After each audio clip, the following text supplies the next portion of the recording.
सिरिध्वज पिताहिनक सिरिध्वज पिताहिनक माता सुनैना भेली सुनैना भेली।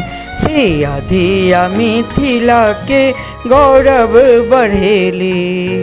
राम के अर्धांगिनी राम के अर्धांगिनी दशरथ के पुत्र बधू कहेली पुत्र बधू कहेली। रामायण के आधार जगत जननी विदित भेली।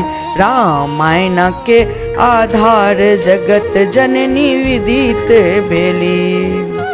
सिरिध्वज पिताहिनक सिरिध्वज पिताहिनक माता सुनैना भेली सुनैना भेली।